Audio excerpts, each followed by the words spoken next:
Professor Lord Malko Yefugan, thank you for talking to JoyNews. We're here at the Ghana Institute of Management and Public Administration, GIMPA, which is known for its excellence in academic matters. And obviously, you are an academic yourself, dedicating yourself to issues of international relations and development. But why I'm talking to you today is because of an exercise you carried out about a decade ago. You started an academic inquiry into the role of international financial institutions and their contribution towards Africa's development.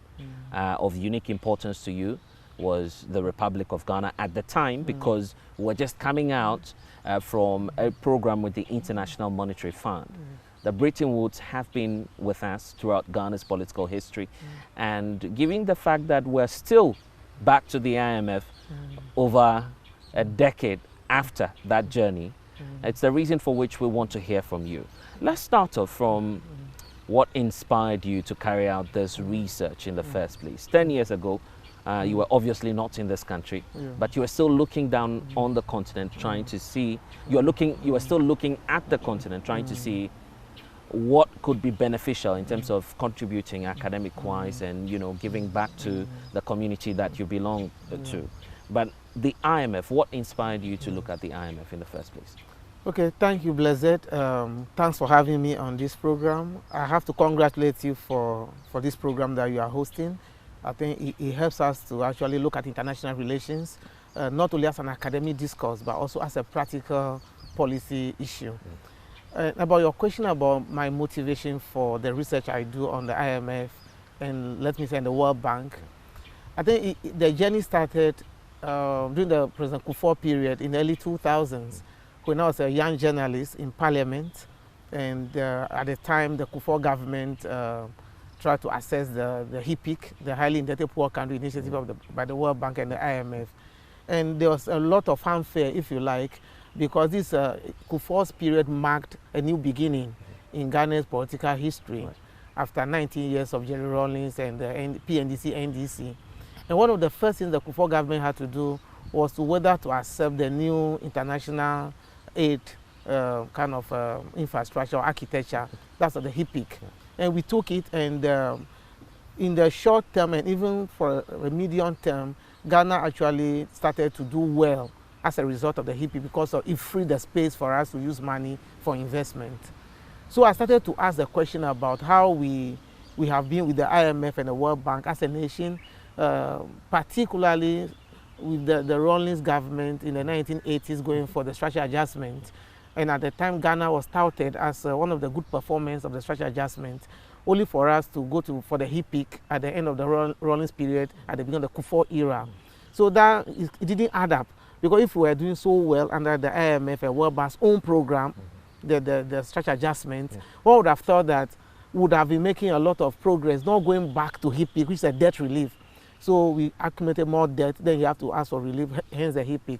So it got me thinking that these international financial institutions, what is their role in Africa's development? Because if you look at post-colonial Africa, development has been the elusive kind of item or commodity where successive governments have tried how best to do development. So I thought, okay, we have to recognize that these institutions have become part and parcel of our development process, but we need to study them more closely to see what interests do they represent, what is their role, how must we deal with them, how must we understand and appreciate them, and what they do in our country. So that, I would say, is the motivation. Let's do a bit of a history and reflection, because each time the conversation about the International Monetary Fund comes up, it's reduced to partisan politics, with many restricting themselves to the Fourth Republic. Let's go back to the era of Dr. Kwame Nkrumah, who's our first president. Did the IMF feature in our political history then? Well, okay, that's a very good question, and I'm happy you asked, because we need to put all the discussion in historical context. Now, you see, until recently, we never used to talk about the IMF as one entity. We talk about the Bretton Woods institutions, which is the IMF and the World Bank, because that's the way they were created in 1944 at the Bretton Woods Conference. They were given specific roles to play in the post-Second World War international political economy. The IMF is like a central bank in terms of the monetary and fiscal policies of government in order to stabilize the international economic system. That's their role. So I wouldn't say Ghana was particularly dealing with the IMF, even though we are a member country. So they will have kind of supervisory role over the management of our economy, even at the time in Nkrumah. The World Bank was rather instrumental, the other institution of the Bretton Woods. So if you look at the Akosombo Dam project, the World Bank helped to partly finance it, the United States government and the United Kingdom government. Even Nkrumah got some support from the Eastern Bloc, but that's another story. Right. So I would say that the two institutions, the IMF and the World Bank, they were set out to help countries. And Ghana took advantage of that, and even Kwame Nkrumah in terms of infrastructure development, the Akosombo Dam project. The IMF, because initially they were not to be very frontal in national economic management, they were working literally behind the scene to help to make sure that countries are doing things that to stabilize their economies, that will not unravel the global economy. So that's what they were doing.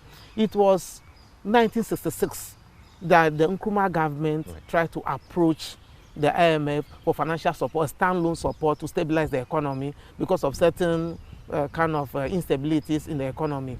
But that approval didn't come through, or Nkrumah didn't implement before the coup in 1966. So in May of 1966, the new government had to actually activate that. That's what happened. So I would say that, yes, the Bretton Woods, because we are a member country at independence, we have always been going to them for any form of support or another. The only difference is that it was in 1983 that we fully became a part and parcel of the Bretton Woods economic management system in the form of the structural adjustment policies that we implemented. We'll talk about that era, but the nature of politics at the time for Kwame Nkrumah was not about the NDC nor the NPP kind of IMF dialogue or discourse. It was much more about the conflict with Pan-Africanism, which he stood for. Looking back at that period,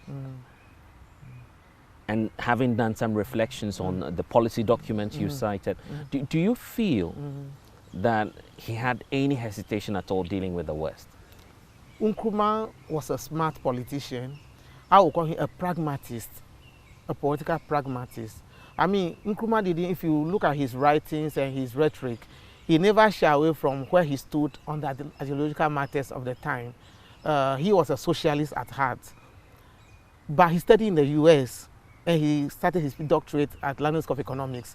So he had a Western training or background, so he understood the world as it was.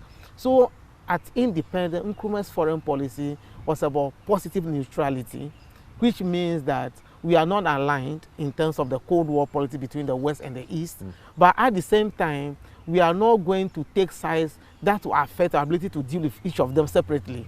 So Nkrumah, as a pragmatist, will do business with the West if it will serve our interests, and he will do same with the East if it will serve our interests. And I'll give you a practical example of what happened. I mean, just after independence, I think early 1960s, Nkrumah's right-hand man, Komla Agbeli-Gbedema, who was the finance minister, went to the US on a private visit to Delaware, state of Delaware. And that was the height of the Civil War struggles in America, the race issues and the segregation issues. So he wanted to have a bite of food in one of the restaurants, and he was not allowed to do so. And people realized that this is a finance minister of a newly independent Ghana, which was very the toast of every civil rights fighter in America at the time. Martin Luther King Jr. and others were here for independence. So when the news it became public that a restaurant prevented Ghana's finance minister from eating in the restaurant, it got to the White House. Then, of course, Nkrumah and Gbedema would have had a discussion about how to take advantage of that. And the White House invited Gbedema for breakfast, just to make up to him, to the embarrassment and everything, to literally apologize indirectly. So Gbedema took advantage of that meeting to bring in the project, the Akosombo Dam project that Ghana was contemplating. And the Americans, I mean, showed interest. And that's why you see that later, if you look at the whole project, the Kaiser, the American company, became part and parcel of the Akosombo Dam project. So that's Nkrumah 101 for you. He was a pragmatist in the sense that even though he was more closer to the Eastern, the Soviet Union, he also saw the need of doing business with the West as much as possible. So I would say that there was no hesitation whatsoever if he thought that such a relationship would be beneficial for the country. I'm asking the question because of one book, very controversial one, and it's still resonating till now. His book about neo-colonialism, as he described it in the past, and advancing the argument that it was the last stage of imperialism. You cited that work in one of your books as well. Yes. And is it the case that he did not trust, say, the IMF, the World Bank, and all these multilateral institutions? Well, Nkrumah can be described as many things. He was a politician, but he was also an intellectual, a philosopher. And the book, Neo-Colonialism, The Last Days of Imperialism, was one of the classics at the time and even now. Because Nkrumah was the first person intellectually to theorize the role of the former colonial powers and their institutions such as IMF, World Bank, and multinational corporations in post-colonial Africa's development. Because the whole belief that once you become independent, that will represent the end of relations with the colonial master because they had packed and gone home. So Nkrumah wanted to theorize how we might look at a new form of relationship. So he coined the term neo-colonialism. And in the book, he described that to mean a situation where a country will be politically independent, yet economically is still being influenced from outside. Now, whether or not he trusted, I don't think Nkrumah trusted the Western powers and institutions. He was not naive, because you'll be naive to think that just because a country has granted you independence, then you are not going to encounter them. Nkrumah felt that global capitalism was finding a way to reinvent itself. Because you see, so people like Kwame Nkrumah didn't draw a clear decision between colonialism and economic exploitation. Was that a challenge or a default in his academic work? No, it was not, because you see, you cannot understand colonialism without looking at economic exploitation. If you look at colonialism happened at the very height of the Industrial Revolution. So some of us will argue that there was an economic rationale to colonialism. So Nkrumah's argument is that after you get independence, you cannot go to sleep. And he said this even in his speeches, that our eyes are now wide open, we cannot go to sleep anymore. And why he said that is that after independence, these countries and their institutions are still interested in our countries. And that's what they call neo-colonialism. They talk about multinational corporations, international financial institutions, and even the former colonial powers still interested in the affairs of these post-colonial countries. Do you feel that he's part of the reasons why we've so much politicized the idea of working closely with the Bretton Woods? Because the belief is that Nkrumah is a culprit in the host of many who believe that these Bretton Woods are in for their personal interests as opposed to a collective gain, and i.e. the development of the continent of Africa. Do you feel that Dr. Kwame Nkrumah should take the blame for that? Well, as an intellectual who myself, I trace my intellectual journey or intellectual perspectives to people like Kwame Nkrumah. I'm a critical scholar. And critical scholars actually don't take for granted what may seem obvious. We ask, so the critical theory is all about asking questions about why this is so, why this is not so. And Kwame Nkrumah and others like before him actually established the critical intellectual inquiry, where you don't take people on their word. You can't say that the IMF and the World Bank say that they are here to help you. So that is it. Why are they here to help us? Why are they helping us? So Nkrumah, as a critical scholar, you have to be a bit suspicious of everybody's intentions. And that's what Kwame Nkrumah was doing. So in as much as he's a politician who may need foreign resources for the development of the country, he's also an intellectual at heart, coming from the Marxist kind of orientation. Now, the Marxist scholarship about the exploitative nature of class relations historically. So Marx look at capitalist system as a class system, the bourgeoisie and the proletariat. Other scholars took Marx's work internationally by looking at the core and the periphery. The core countries being those in the global north, the periphery countries being in the global south, including Africa and Ghana for that matter. So Nkrumah, coming from that orientation, is very critical and suspicious of anything capitalist. And we know, he's a student of history, so he knew that by the end of the Second World War, United States of America had emerged as the hegemonic power from the Western end, and their idea is to champion capitalist expansion. Therefore, he didn't have any doubts whatsoever in his mind what he was up against. So I don't think, I mean, if you come locally in Ghana at the time, the ideological divide or the split was obvious. Nkrumah was more about critical masses, Leninist kind of approach, and the Dankwa Buzia, they also didn't hide where they stood in terms of their preference for market capitalism. So, I mean, you can't blame either of them because ideologically they chose what they believe in, and their policies actually were influenced by that ideology. But the 80s was a very crucial point for this country, a make or break, as some experts will describe it, owing to the fact that you have a military leader who was transitioning into democracy and was conflicted, first of all, with the issue of ideology and internal politics.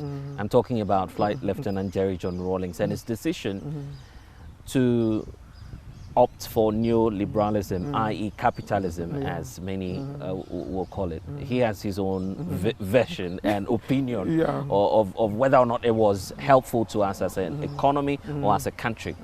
But let's look at the era of the 80s and the decision of Ghana to turn once again to the West, towards the Bretton Woods for development assistance. What were the factors prevailing at the time? Okay. And go ahead. why would you say that Rawlings, of all people, I'm using that quote and unquote, decided to opt for an austerity plan with the IMF? Okay, so you can, again, Rawlings could be also seen as a pragmatist in that sense. The 80s, as you said, were very critical periods in our history.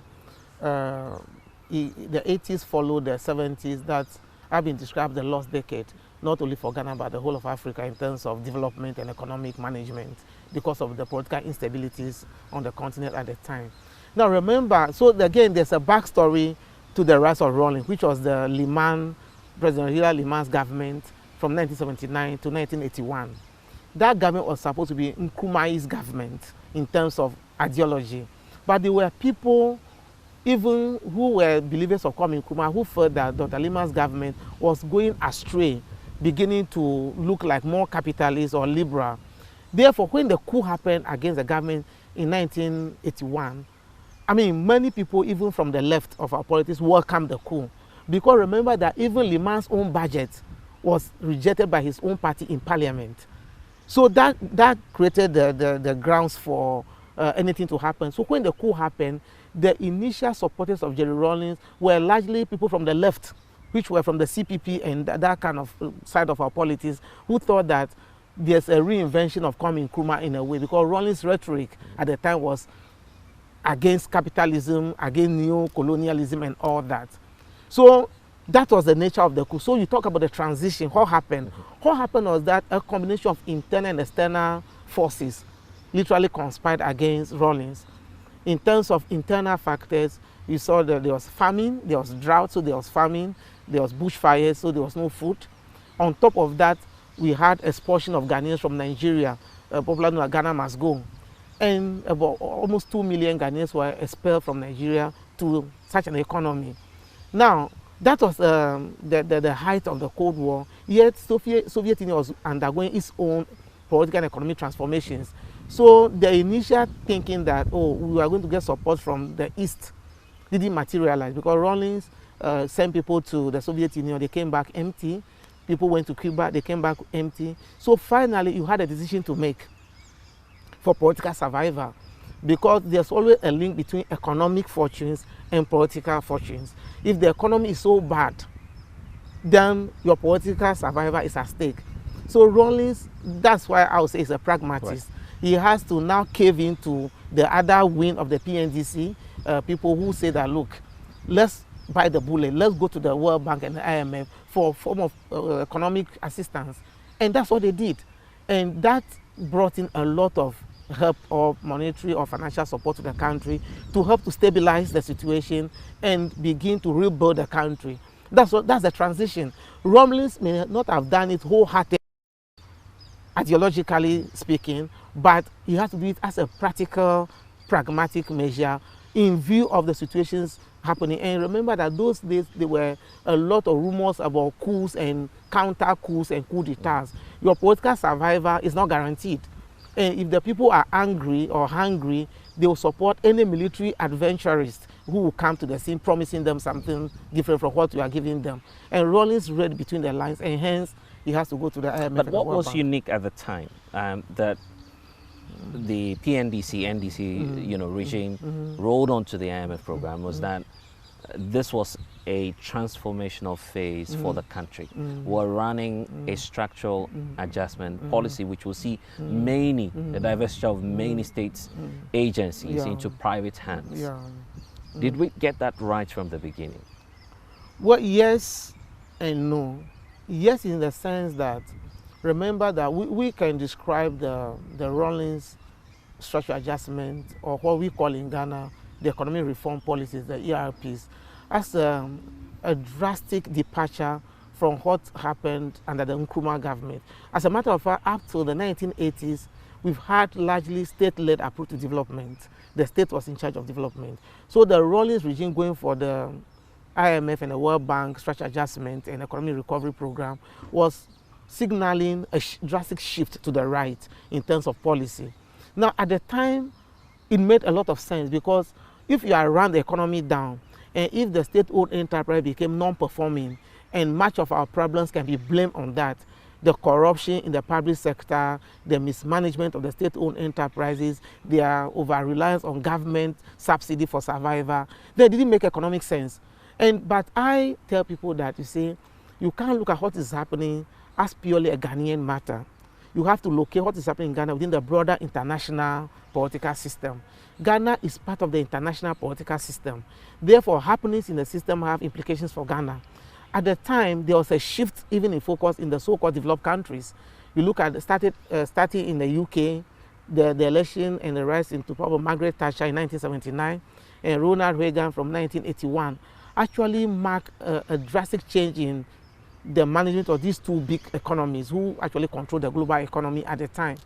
And they were shifting from welfareism to more market-oriented approach to development. And that's the period that Ghana was also going through its own internal problems and had to make a decision about where to go. And because of the political environment of the world, with America and UK shifting to the right, so to speak, Ghana literally had no choice if you really wanted to survive in such an economy. So we in Ghana have to be mindful, and that is why I think that we haven't done a lot of thinking when it comes to national economic decision making, having an eye on what is happening in the broader international system.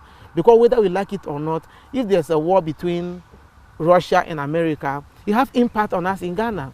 If there's a war between China and America, it has impact on us in Ghana because we are so connected to the global economy.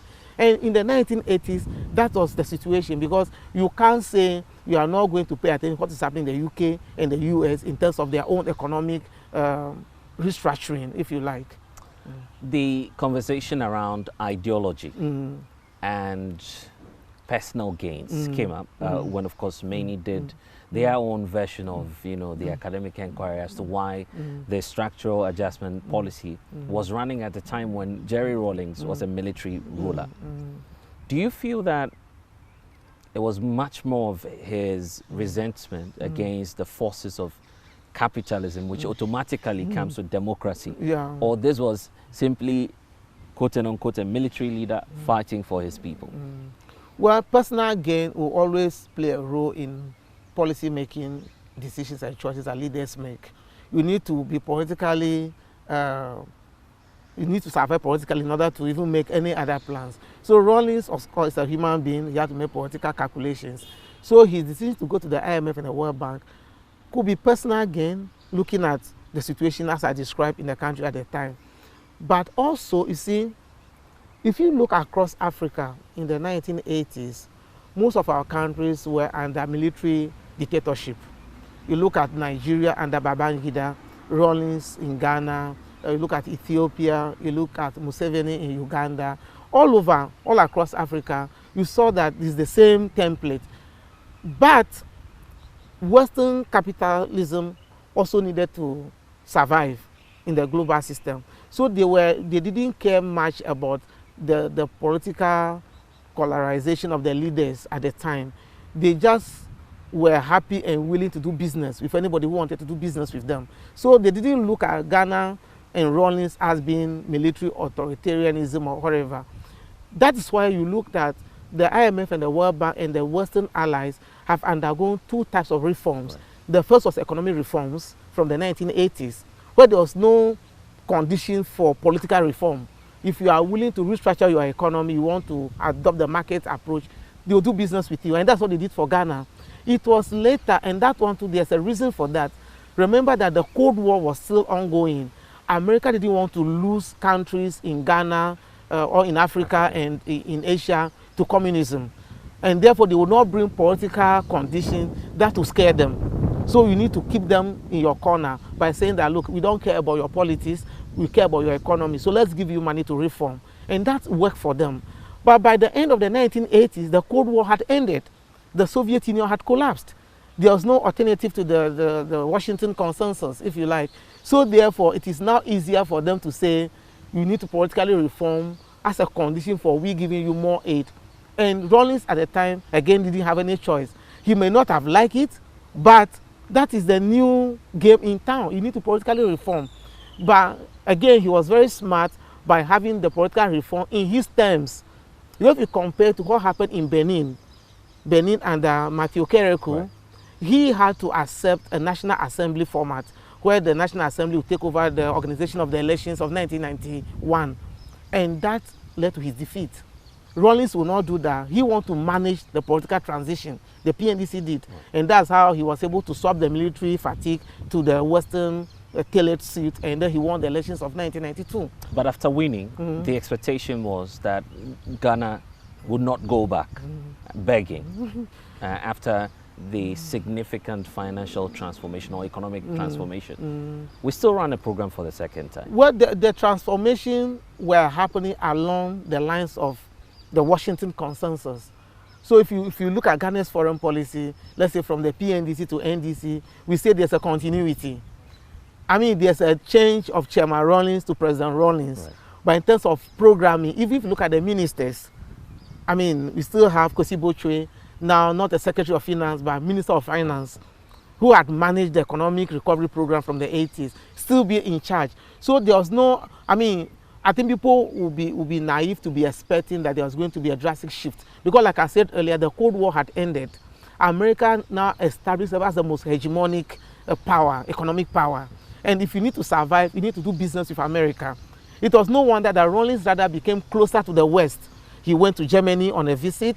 The Queen of England visited Ghana. Right. Bill Clinton came to Ghana. That marked his total embrace of the liberalism or Western capitalism. So for me, I didn't for once thought that Ghana would change course because of the transition. If anything, we are now going to legitimize the structural adjustment now under democratic rule. Because one of the things, the contradictions in the literature is that most African successful countries in implementing the structural adjustment were doing so under military dictatorship.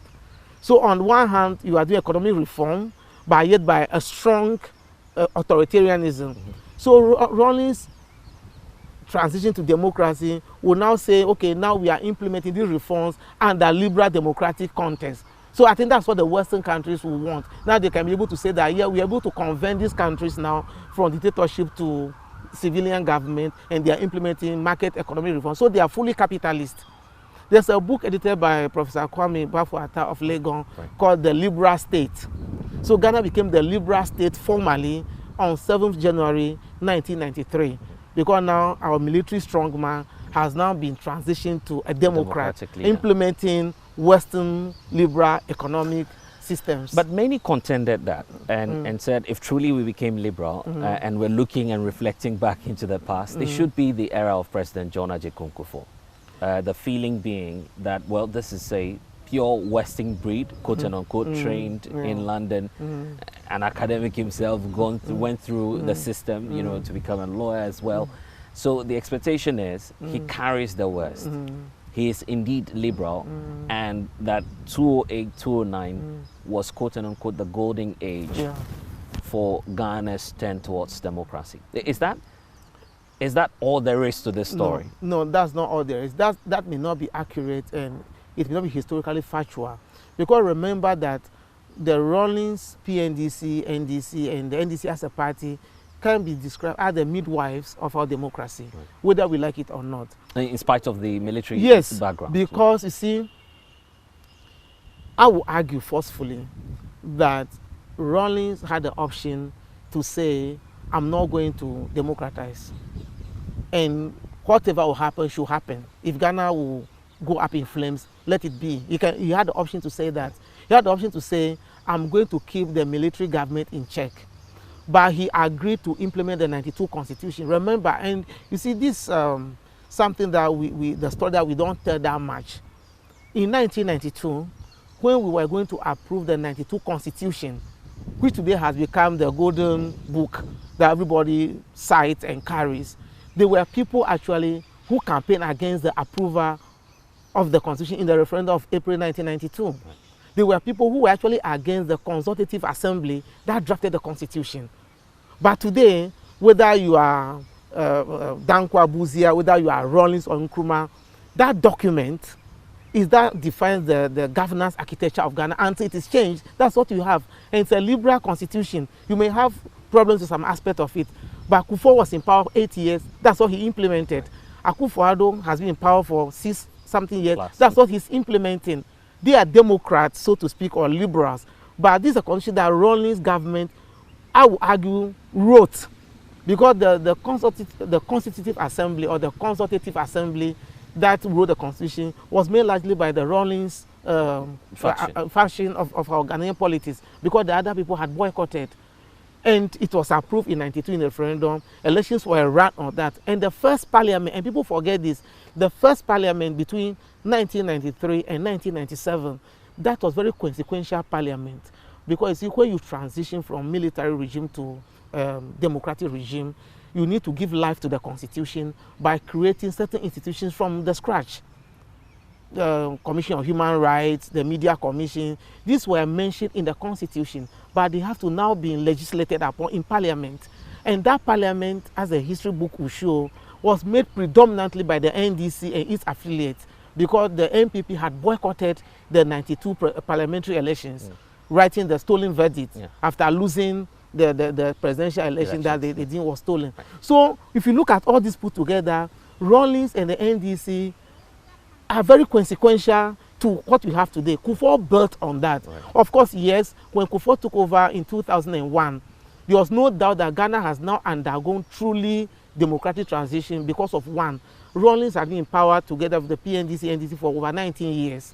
For the first time, we are now having a split from that. There was a break. So Kufuor, for the first time, from the NPP fold, as opposition leader, won the elections, defeating Jonathan Mills of the ruling NDC, ushering in the NPP in government for the first time in the Fourth Republic. So that makes sense. But we can't factually and historically accurately say that was the beginning of the transition. The transition happened in 1993 based on the 92 Constitution. Kufuor only affirmed and consolidated it. So we were transitioning democracy. Then Kufuor won the elections to literally begin the consolidation. We are not yet fully consolidated. We are still consolidating our democracy. A big plus for the Kufuor regime was, you know, the drive towards foreign direct investment, and how he personally got involved in trying to have, you know, more liberal reforms and having more foreign companies invest here in the country. And indeed, you would agree with me that that contributed to liberalizing our economy some more. Of course. But many were disappointed when his government took that tough stance to opt for HIPC, the highly indebted poor country status, which will give us some debt relief at the time. Going back into that era, would you say that he had other options aside HIPC? Well, Kufuor is an old horse. He's an old kid. He's been around. He was the Deputy Minister for Foreign Affairs under Buzia between 1969 and 1972. So he had his political and trainings. He was in the trenches of the Dankwa Buzia political tradition. So he knew what was at stake when he took over as president. There's no question that in terms of economic management and ideologically speaking and even politically speaking, right, the Kufuor period will go down as the golden age in terms of our foreign economic policy, right, management, particularly the shift towards the liberalization of the economy fully. Kufuor's government will be remembered for that.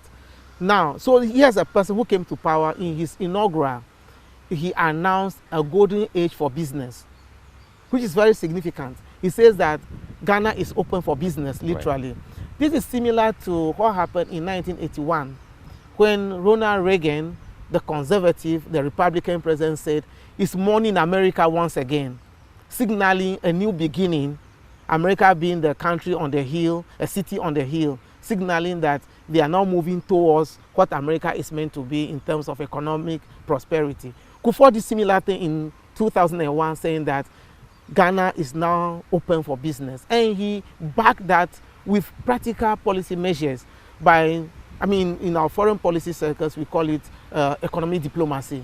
He's the one who made economic diplomacy a strong pillar of our foreign policy through the policies that he implemented in opening up the economy, welcoming foreign companies in search of foreign direct investment and all that.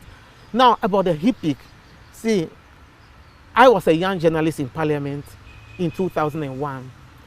There were rumors, I mean, this has not been confirmed by anybody, right, that the announcement of Ghana joining the HIPC was not actually part of the original presentation by Osafo Mafo, the finance minister. And that only few people within the circles of the president actually knew about it. Most of the MPs of the ruling party got to know it when it was read out, and people could not believe it. Why was that the case? It's similar to what happened when Jerry Rawlings surprised everybody by going to the West for the structure adjustment. And that angered a lot of people who thought that he was not going to do business with the West.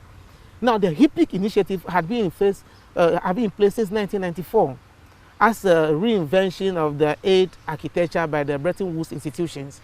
So, highly indebted and poor country. So, if you accept that tag, you are literally saying that I'm bankrupt. I've mismanaged my economy. I need help. So it's just like declaring bankruptcy that individuals do in Western countries. That's what you literally do if you do that. And you know, Ghana, we pride ourselves to be the star of Africa. We are proud people. We are the shining example to ability to manage our own affairs. So for a leader to accept that we are bankrupt and we are going for aid is not something any leader will take lightly. But Kufuor needs to do what he has to do in terms of economic management. If it is true, and I was a journalist writing for the Business and Financial Times at the time, right, if it is true that the coffers were empty and that Ghana had no choice but to embrace it, then he had to do that. And you see, Kufuor, as I said, is an old and smart politician. You feel he was conscious of what he was saying? He was conscious of what he was saying. He knew the implications. He knew the backlash that will come from people who may disagree that Ghana is not HIPC. But he also knew about the financial gains that Ghana was going to make. And again, that is why international political economy is useful again, and you are a student of that. Again, you have to look at the global context of HIPC. By the early 1990s to mid-1990s to early 2000s, there was a shift in the global thinking about aid and development. There were issues about the failure of foreign aid to transform countries. There was failure of the Washington Consensus. As far back as 1998, people like Joseph Stiglitz were talking about post-Washington Consensus, which means that debt relief has to happen. And there was a coalition of Christian movement, people, activists all over the world, including our own third world network here, led by Yao Graham, right, the Christian movement, who were saying that as we are entering into the Jubilee year of 2000, we have to begin to forgive debt owed to rich countries. And so the global movement towards debt relief was becoming a big issue. And Kufuor knew that. And Kufuor knew that if you accept to be HIPC, the windfall of that will be huge for the country. Our own Kofi Annan was leading the UN at the time, where they were also trying to mainstream poverty reduction into the UN. That culminated in the MDG, the Millennium Development Goals. So when you take the HIPC in addition to all this I've described, you see that it was part and parcel of what is happening in the broader global economy. And Kufuor knew that. And because once you go HIPC, it kind of brings a lot of relief. So I tell people that look at HIPC as money that you have been paying to your creditors, that you no longer have to pay to them, money that you can now keep to develop yourself. And the condition is that you need to have PRSPs, poverty reduction strategy papers, as a condition showing how you are going to use the HIPC money to alleviate poverty. And Kufuor quickly did that, and the monies were coming. He eased the burden because you see, when you are categorized as a HIPC country, it gives you a lot of international financial support from not only the multilateral institutions, but even bilateral donors are going to write off a chunk of their debt that they owe you. So they're literally helping to wipe clean the slate so that you can, and that is why if you look at the Kufuor period between 2001 to 2009, you can see the huge investment in poverty alleviating policies, like things that were given to people, the schools were built, healthcare, those things were happening, because those were part and parcel of the HIPC conditionalities. And the ease at which that happened is what amazes many, knowing that now Ghana has had a very tough or difficult journey, trying to assess just a fraction of what we had when Kufuor was in power with the debt relief. Many of the G20 countries not open to the entire idea of a total debt relief, in spite of coming out from a global pandemic. We'll talk about what's happening now. But fast forward from the Kufuor era, then we moved into an era where we had President Mills, John Mahama. We were, of course, on the rise, one of the fastest growing economies in Africa, in the world, actually. And all of that went down the drain for us to go back to the IMF. What's your own assessment of the Mills-Mahama trajectory? Yeah, the trajectory, the Mills-Mahama was a period of building upon the goodwill, if you like, of the Kufuor period, in the sense that, you see, again, you have to look at the global context. The times are not different. So by the time Kufuor left office, Ghana's ratings in terms of goodwill among the donors and everything was very high. And remember that Ghana had now established itself as a flourishing or a thriving democracy in Africa, which is something most Western powers would want, because the geopolitics, you cannot, you see, we have to do more of these things. The geopolitics is very important. Ghana is a part and parcel of the important component of what the Western countries would want to have in Africa.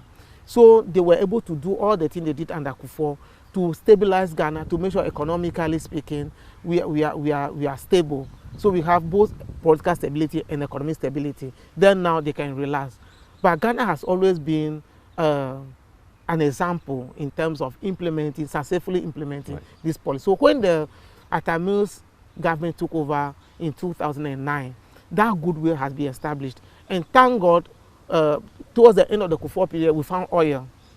Oil was struck during the Kufuor period. So now it now befell Mills to actually begin to explore the oil in commercial quantities. And we started that in 2010. And that contributed to the tag of the fastest growing economy. Where if you look at that growth, about 14% was largely the oil component. So the stability, the windfall from oil, everything was there.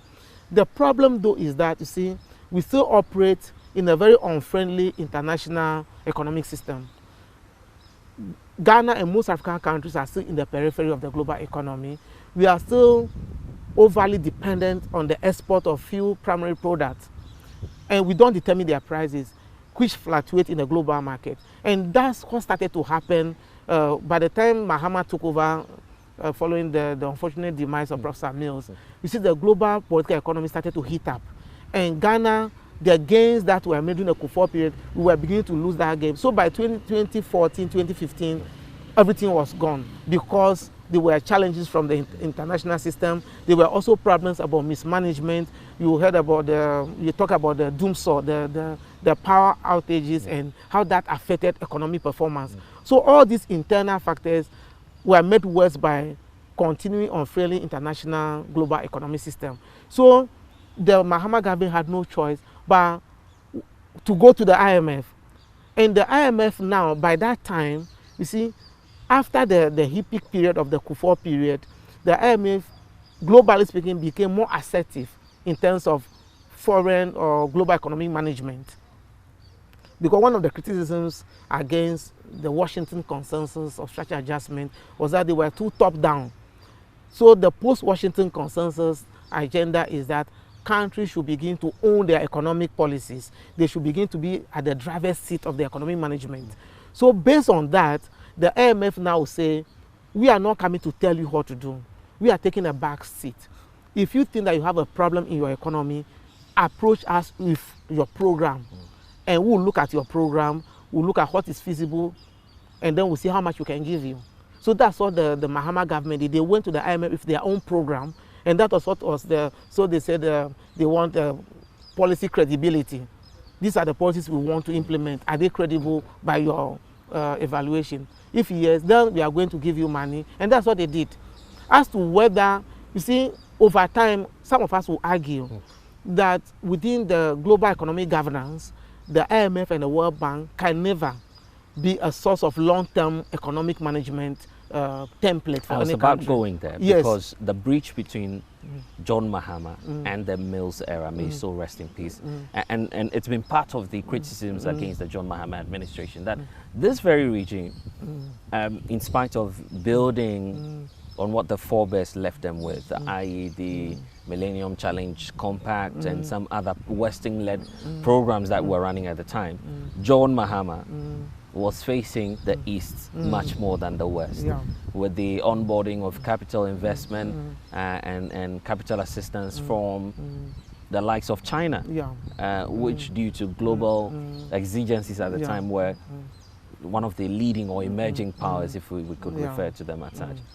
Do you blame John Mahama for turning much more towards China? I won't. As a student of political economy, I won't. Because remember that America and the West were having their own economic problems. So they had the global economic crisis of 2007, 2008, which in many ways led to Obama entering the White House. Because the Republicans under George Bush were not able to manage that crisis. So Obama was the one who came 2009 following his historic election to begin to reorient the American economy, and Gordon Brown in the UK was very instrumental in building global coalition of G20 to solve that problem.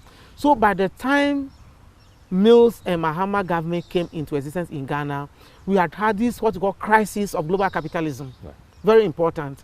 Global capitalism is now under severe crisis.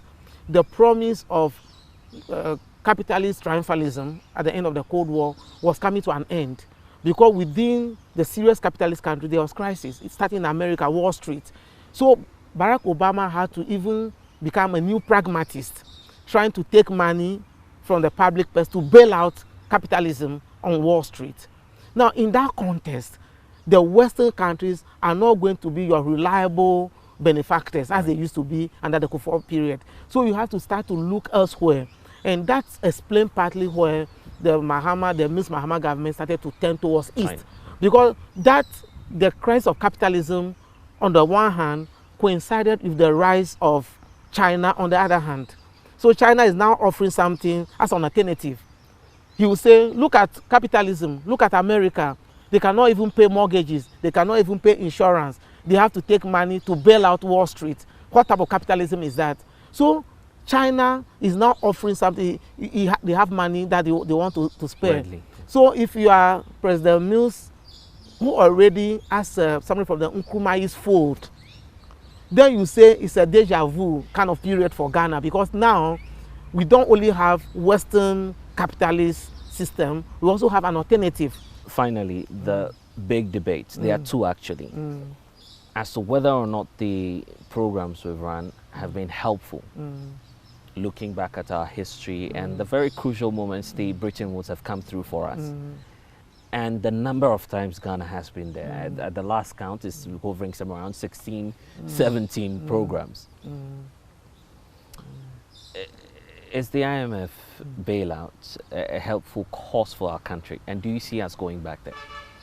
You see, I think we need to begin to ask ourselves, what role do we want the IMF or the international financial system to play in our economy management? I mean, as a member country of the IMF, even when we don't go to them, we have a right to draw on their expertise and advise how we run our economy. Because you see, the IMF was not set up to be a long-term development planner for any country.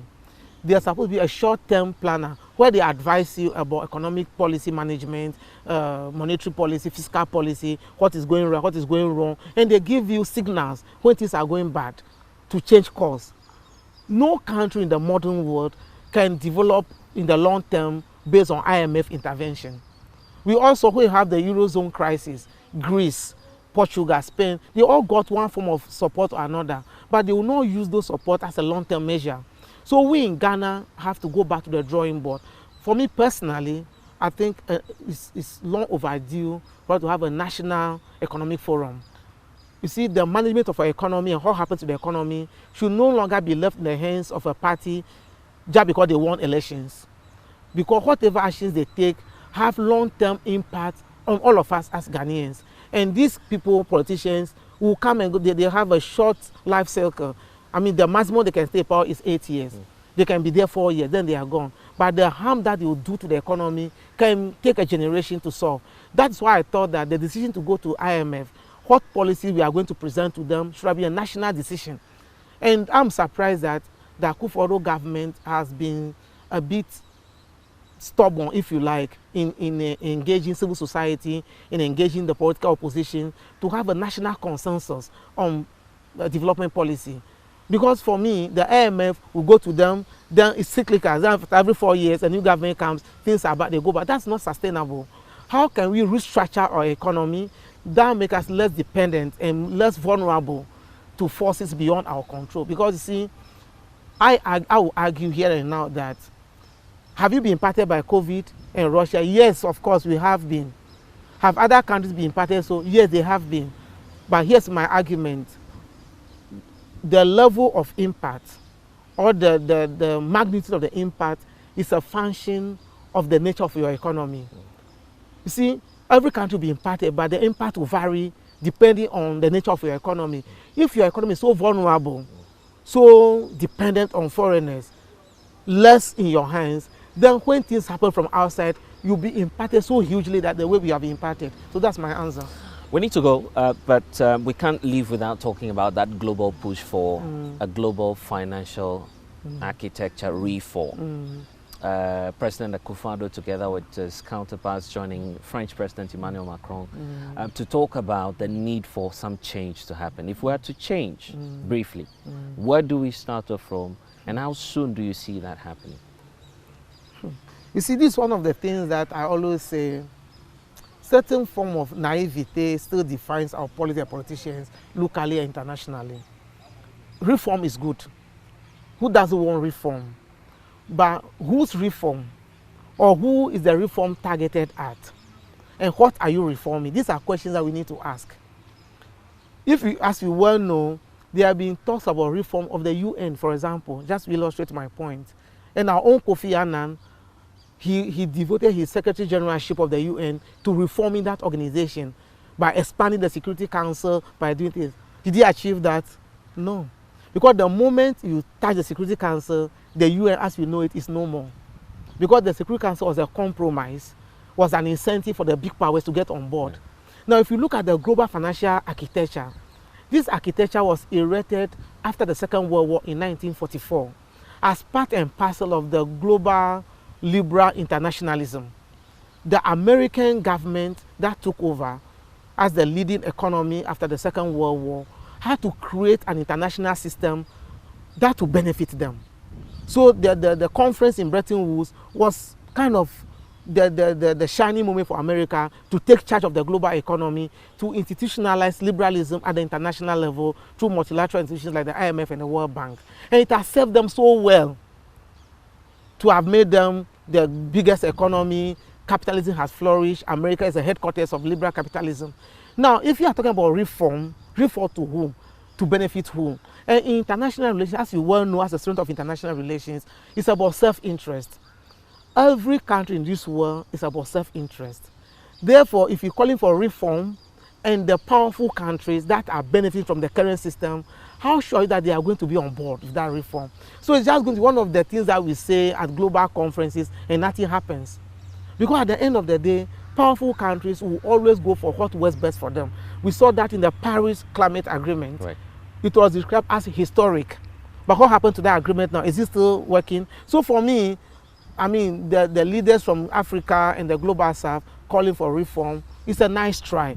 But it's not going to work if the big powers that are the beneficiaries of the current system are not on board. And that is why when I hear our president rallying against the rating agencies and all that, I'm a Ghanaian, I'm sympathetic to my president, but I'm an intellectual who understands that these rating agencies, they are part and parcel of the global financial architecture. That is liberal. That want to make sure, I mean, one scholar called it governing at a distance. So a critical scholar called Nicholas Rose, he described the IMF and the World Bank and their policies as akin to governing countries from a distance. So they don't have to be here in Ghana, but they use the rating agencies, they use the economic policy conditions to govern your economy from a distance. So that at the end of the day, you have to do the needful if you want to be part of this global economic system. So until and unless we're able to find a good alternative, this is what we have. And I think that the debate about reform should not be about reform, but creating alternatives. As a critical scholar, because you see, the reform can only succeed, as I said, if the beneficiaries are on board. And that I don't think is going to happen. So what do? Imagine a new system that will rival what you have. So the BRICS countries, including Brazil, Russia, India, China, and South Africa, they've been talking about a new global financial system headquartered in China that's going to be more open and less conditional on policy conditionality compared to what we have now. I think President Kufuor, as a signal in 2018 and that UN speech, you should rather push for a new coalition. Now, would that be a lesser evil? Yeah, that would be, I mean, it's doable. No. See, in 1959, in a conference in Indonesia, Nkrumah was among the leaders from the Third World who formed the non-aligned movement. Right. And the NAM, as we call it, was formed purposely to strike a balance between the Soviet Union and the Western, so that we can have a leeway to navigate the Cold War. And we did that successfully. It was a coalition of progressive global leaders, Nkrumah of Ghana, Suharto of Indonesia, Nehru of India, Tito of the Czech Republic. These were leaders, and they came together to form that non-aligned movement because of the times we live in. President Kufuor should now be looking for allies, not only from Africa, but from the global south, that think like him, that think that the current system doesn't work for our interests, it's a capitalist system, it's an exploitative system, then we can begin to imagine alternatives to the current system. Professor Lord Malku Yevugan, it's been a pleasure talking to you. Thank you very much for having me. And we'll see you.